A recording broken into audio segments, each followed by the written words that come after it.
안녕하세요. 피부의 진심 피부과 전문의 최혜진입니다.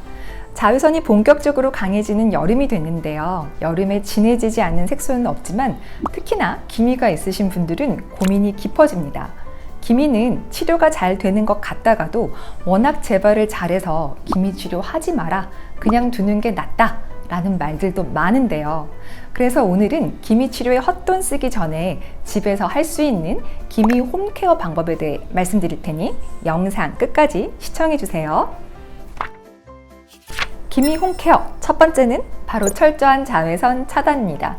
기미가 나빠지는데 자외선이 정말 중요한 역할을 합니다. 그래서 잘 안 바르던 선크림 여름에는 정말 잘 챙겨서 바르는데요. 사실 선크림 바르기는 1년 내내 지속되어야 되죠.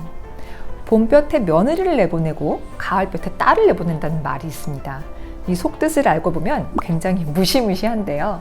사실 봄과 가을은 날씨가 비슷해 보여도 자외선이 우리 피부에 주는 영향은 조금 차이를 보일 수 있습니다. 겨울 동안에는 햇빛을 조금 적게 보기 때문에 멜라닌이 조금 덜 만들어져요. 이 멜라닌이라는 것은 단순히 자외선을 봐서 생기는 색소, 어떤 부산물로만 그치는 것이 아니고 자외선으로부터 우리 피부를 보호해주는 우산, 양산과도 같은 역할을 합니다. 그런데 겨울에서 봄으로 날씨가 변할 때 기온이 갑자기 높아지고 날씨도 좋아지면 우리가 외출을 조금 더 많이 하게 되죠. 그런데 우리 피부에는 멜라닌이 조금 덜 형성돼 있어요. 자연스럽게 외출 시간은 길어지는데 내 피부가 좀 더 무방비 상태에 있을 수 있습니다. 게다가 봄날의 자외선 지수는 한여름의 4분의 3에 달해요. 굉장히 높은 편이죠. 한편 가을에는 한여름에 만들어진 멜라닌도 어느 정도 있고 자외선 지수 또한 봄보다는 높지 않은 편이에요. 어쨌건 자외선 차단제, 선크림은 1년 내내 날씨에 관계없이 열심히 바르셔야 되는데요. 흐린 날도 장마철도 빼놓지 않고 열심히 바르는 습관을 드립니다. 자외선은 구름도 통과할 수 있어요. 특히나 야외 활동이 많을 때 선크림 덧바르기를 좀 주저하시는 경우를 보는데요. 메이크업이 조금 망가질까 우려하시는 경우죠. 하지만 우리 피부는 소중하기 때문에 화장한 위에도 선크림을 열심히 덧발라 주시는 것을 잊지 마셔야 돼요. 야외 활동을 하실 때는 정말 2-3시간마다는 덧발라 주셔야 되는데요. 저도 꽤 야외 활동을 좋아하는데 정말 화장한 위에 선크림 치덕치덕 바릅니다. 그렇게 2-3시간마다 덧바르고 사실 저는 그 위에 자외선을 차단시킬 수 있는 마스크도 같이 쓰는 편이에요. 이렇게 자외선 차단은 1년 내내 열심히 하셔야 돼요. 또 복사열이 강해도 피부가 건조해져서 색소가 나빠질 수 있기 때문에 너무 더운 한낮의 외출 자체를 조금 삼가해 주시는 것이 좋습니다. 두 번째, 부드러운 세안과 충분한 보습. 아무래도 색소가 있는 부분을 좀 더 박박 닦고 싶으실 수 있어요. 하지만 얼굴을 빨래하지 마세요. 기미가 있는 부분은 오히려 힘을 빼고, 손가락에 힘을 빼고 굉장히 부드럽게 마사지 하듯이 세안하시는 것이 필요한데요. 왜냐하면 멜라닌 세포는 이런 물리적인 자극에 의해서도 자극이 돼서 색소를 많이 만들어낼 수 있어요. 그래서 오히려 박박 닦기보다는 굉장히 부드러운 손놀림으로 짧고 부드럽게 세안해 주시는 것이 필요합니다. 그래서 웬만하면 클렌징 디바이스도 안 쓰셨으면 좋겠고요. 부드러운 손놀림을 위한 세안이 제일 좋은 것 같아요. 그리고 수건으로 물기를 닦으실 때도 벅벅 닦지 마시고 약간 눌러준다, 물기를 눌러서 닦아준다는 느낌으로 부드럽게만 닦아내시면 됩니다. 또 우리가 각질 제거 굉장히 열심히 하려고 하시는데요. 아무래도 색소가 조금 있는 부위에 각질이 쌓여 있으면 좀 더 색소가 어두워 보이니까 그렇게 하시는 것 같아요. 하지만 이 또한 멜라닌 세포를 자극할 수 있기 때문에 너무 과도한 스크럽이나 필링제는 사용하지 않으시는 게 좋습니다. 세안은 약산성 세안제를 이용해서 건조하지 않게 세안하셔야 되는데요. 사실 우리는 그동안 너무 이 뽀득뽀득 세안에 익숙해져서 이렇게 뽀득뽀득하게 닦이지 않는 약산성 세안제가 이게 과연 잘 닦이고 있는가를 의심하시는 경우가 많더라고요. 하지만 약간 미끄덩한 느낌으로 닦이는 것이 내 피부를 위해서는 훨씬 더 좋습니다. 부드럽고 자극이 없는 세안이 기미에서 특히 중요하다고 강조드리고 싶고요. 그리고 우리는 보습의 시작이 보습제를 바르는 것부터라고 생각하시는데 아니에요. 이 클렌징부터이기 때문에 내 피부가 조금 유난히 건조하다 싶을 때는 나의 세안 습관부터 점검해 보시는 것이 필요한 거죠. 그래서 건조하다고 로션이나 크림부터 바꿀 생각 먼저 하지 마시고 내가 혹시 너무 과하게 세안을 하고 있지 않은가를 꼭 먼저 점검해 보세요. 기미가 있으신 분들은 화장품 개수 또한 단순하게 하시는 것이 좋습니다. 왜냐하면 우리 피부에 좋다는 활성 성분 중에서 비타민 C나 레티놀과 같은 것들이 자극이 될 수 있어요. 그러면 멜라닌 세포는 또 과도하게 멜라닌을 많이 만들어내서 오히려 색소가 짙어질 수 있습니다.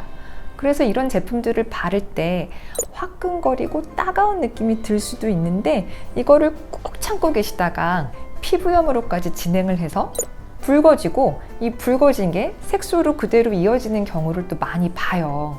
그래서 이런 제품이 나한테 자극이 될 수 있다는 것을 꼭 명심하시고 안 맞는 분들도 분명히 있습니다. 그래서 오히려 기미 환자분들은 순한 보습제 위주로 굉장히 단촐하게 스킨케어 루틴을 짜시는 것이 더 좋을 것 같습니다. 그런데 활성 성분을 쓰지 않은 것이 굉장히 아쉽다 하시는 분들은 보습을 위해서는 히알론산을 추가해 주시면 되고요. 미백을 위해서는 비타민C만큼 자극은 없지만 항산화와 미백 작용이 좋은 나야신아마이드를 추가하시면 좋을 것 같습니다. 세 번째, 스트레스 관리와 충분한 수면. 우리 몸속에서 산화 스트레스를 높일 수 있는 상황을 피해야 됩니다. 강한 자외선, 대기 오염, 정신적 스트레스, 수면 부족, 너무 과도한 운동 이런 것들은 내 몸속에서 활성산소를 증가시켜서 또 멜라닌 세포를 자극할 수 있어요. 그럼 또 색소가 나빠지는 거죠. 그래서 이런 상황을 조금 피해야 되는데 이게 또 어렵습니다. 그래도 열심히 해봐야 되겠죠. 일단 미세먼지가 심하고 황사가 심한 날은 내 피부를 위해서 외출은 가급적 하지 않는 것이 좋습니다. 피부 미인은 잠꾸러기가 맞습니다.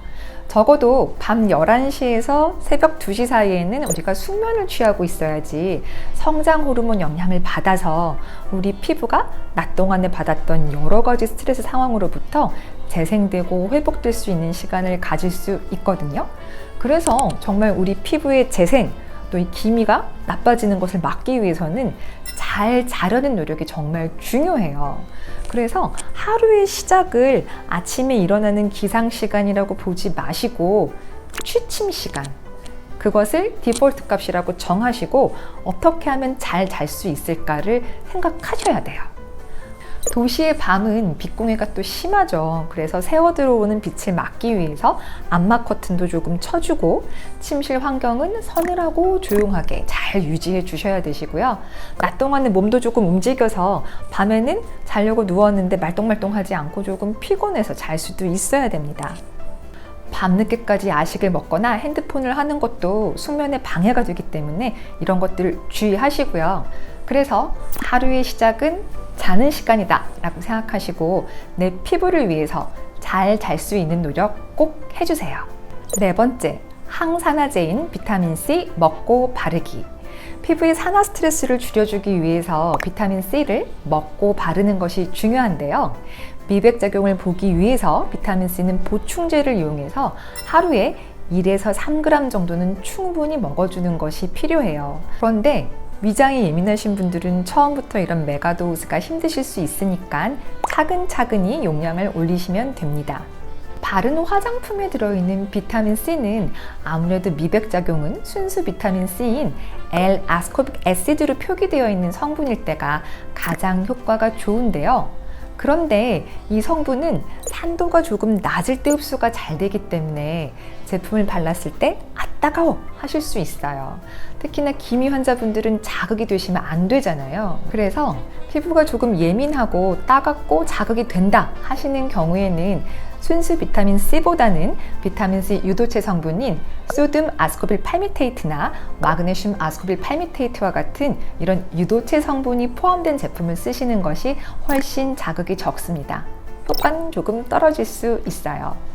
비타민C 화장품은 바르는 방법도 중요한데요. 이게 굉장히 산화가 잘 되다 보니까 충분히 피부 속에 흡수가 되지 않으면은 피부 바깥에서 산화가 돼서 효과가 떨어질 수 있어요.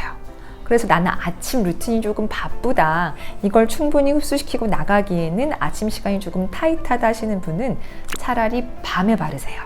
그런데 비타민C 제품을 바르고 바로 연이어서 로션이나 크림을 바르게 되면 pH에 영향을 줘서 흡수가 떨어질 수 있습니다. 그래서 비타민C 제품은 적어도 한 3, 4분 정도는 충분히 흡수가 잘 되게 기다려준 이후에 보습제를 발라주는 것이 필요하죠. 제가 예전 영상으로 비타민C 화장품 바르는 방법에 대해서는 좀 더 자세히 다뤘으니까 참고하셔도 좋을 것 같습니다. 오늘은 기미가 심해지지 않게 집에서 관리하는 기미 홈케어 방법에 대해서 알아봤는데요. 이렇게 해도 기미가 짙어진다면 피부과에서 하는 미백 치료가 도움이 될 수 있습니다. 기미 치료 2탄으로 이어집니다. 다음 영상에서 또 만나요. 감사합니다.